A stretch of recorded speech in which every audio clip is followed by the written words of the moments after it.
केवल भारत में ही कहते हैं वेद पढ़ो, ज्ञान सीखो, पर इससे ऊपर उठने का प्रयत्न करो। श्री कृष्ण भी आगे कहते हैं वेद में 3 गुणों का बखान है। विरोधी परिस्थितियों में भी संयम बनाए रखो, स्वयं को जानो, स्थिर रखो व स्वयं में स्थापित हो जाओ। 3 गुण हैं सत्व, रजस व तमस। पर हे अर्जुन, तुम निर्गुण होकर इनसे ऊपर उठ जाओ। लाभ, हानि, उष्णता या अधिक ठंडक, सबसे ऊपर उठ जाओ और आत्मवान बन जाओ। केवल पुस्तक के ज्ञान पर अटक कर मत रह जाना। उसे पढ़ो, उससे शिक्षा लो, फिर उसे जीवन में ढालकर ऊपर उठ जाओ। जो मेधावी छात्र होते हैं वो पुस्तक को पहले पढ़ते हैं, फिर अपने लक्ष्य को निर्धारित करते हैं और पुस्तक को अलग हटाकर आगे बढ़ जाते हैं। किताबों पर निर्भर मत हो जाओ। आत्मिक अभ्यास और उसका अनुभव ही श्रेष्ठ है। एक सच्चे आत्मिक बोध के व्यक्ति के लिए वेद ऐसे हैं जैसे बाढ़ के समय एक बांध बंधा हुआ जल हो। श्री कृष्ण कहते हैं तुम्हारा अधिकार केवल कर्म करने का है, फल क्या होगा इसकी आशा छोड़ दो। लोग कहेंगे फिर हम कर्म ही क्यों करें जब फल हमें नहीं मिलेगा। पर यह विचार सामाजिक भलाई का है। हम अच्छा कर्म करते हैं, सब मिलजुल कर उसका फल भोगते हैं। ये मनुष्य जाति का विकास है। हमें छोटे मैं से महान मैं तक उठना है। अपने मैं को का अभिमान केवल भ्रम मात्र है। वेदांत की ये शिक्षा है कि आत्म विकास करो, केवल मैं के अभिमान में मत फंसे रहो।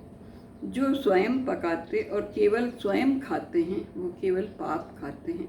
अतः एकदम सही ज्ञान होना चाहिए कि जो भी कार्य हम करते हैं उसका फल हमारा अकेले का नहीं होता, वो सबको जाता है।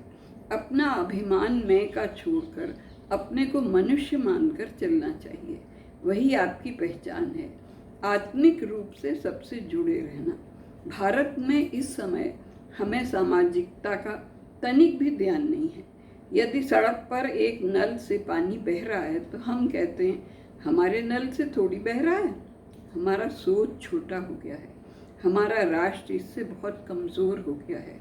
श्री कृष्ण 3 अध्याय में यही समझाते हैं, केवल अपने व्यक्तित्व के बारे में सोचना ही सब बुराइयों का कारण है। मनुष्यत्व के विकास के लिए मैं का चक्र बहुत बड़ा होना चाहिए। भारत में कोऑपरेटिव का फॉर्मूला सबसे अधिक कारगर तरीका है। ये एक पाठ गीता का यदि हम सीख लें तो हमारी सामाजिक परिस्थितियां ही बदल जाएं। पर सोच उल्टा चल रहा है, अतः हर क्षेत्र में असफलता ही हाथ लग रही है। राक्षसी प्रवृत्तियां चारों ओर छा गई हैं और ऊपर से नीचे तक बेईमानी का बोलबाला है। हे अर्जुन, कर्म करो, निर्मोही हो कर रहो। सफलता या असफलता मिले उसकी ओर ध्यान मत दो। यह जो मन की समरस स्थिति है यही योग है। मन का पूर्ण रूपेण स्थिर होकर कार्य करना ही योग है। जब छोटे मैं का त्याग होगा तो विराट में उभर कर आएगा। सफलता असफलता समुद्र की लहरों के समान है, आती जाती रहेंगी। शंकराचार्य केवल 32 वर्ष तक रहे, परंतु भारत जैसे विशाल देश में अपने जीवन दर्शन के शुद्ध विचारों का प्रचार प्रसार करते रहे। मैं दूसरों की चिंता नहीं करता, ये विचार मन से निकल जाएंगे यदि थोड़ा ध्यान से बात को समझा जाएगा। आजकल पश्चिम के लोगों के लिए ये शिक्षा बड़ा तत्व है। हम अपने मानसिक स्तर को कैसे उठाएं? योग बुद्धि में मनुष्य सबसे पहले पूछता है मैं आपके लिए क्या कर सकता हूँ। साधारण बुद्धि का पूछेगा क्या काम है। यदि आप अभ्यास करेंगे तो मस्तिष्क का बड़ा भाग काम करने लगेगा। यदि नहीं करेंगे तो कीड़े के समान हो जाएंगे जो परिस्थितियों के दास हैं। कोई कहेगा रोइए तो रोएंगे, हंसें तो हंसेंगे, आपकी कोई स्वतंत्रता नहीं होगी। गीता की प्रधान शिक्षा मानव स्वतंत्रता पर निर्धारित है। जिस स्वतंत्र विचारों से हम आए हैं वैसे ही स्वतंत्र विचारों से रहें और स्वतंत्रता की ओर वापस चले जाएं। हमारे शरीर में एक संतुलन प्राकृतिक रूप से है। तनिक भी इधर उधर होता है तो शरीर उसे संभालने का प्रयत्न करता है।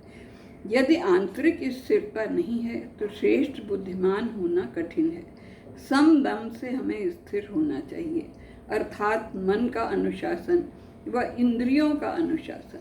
हमारे आत्मिक ज्ञान में इन दो शब्दों का बहुत महत्व है, साम दाम दंड भेद। अर्थात मन का संयम, इंद्रिय संयम, उसी से शांत स्थिर चित्त होता है, उसी से निर्णय सही होते हैं। ये स्थिति हर व्यक्ति हर क्षेत्र में प्राप्त कर सकता है। ऐसे व्यक्ति ही महान कार्यों में आदर्श रूप से दिखते रहते हैं। जो बात बात में उछलने कूदने लगते हैं वो केवल शोरगुल उत्पन्न कर सकते हैं, उच्छृंखल हो सकते हैं। ये नम्रता का पाठ जो गीता सिखलाती है।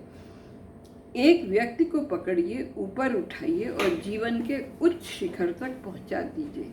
ये जीवन दर्शन ही इस काम में आता है।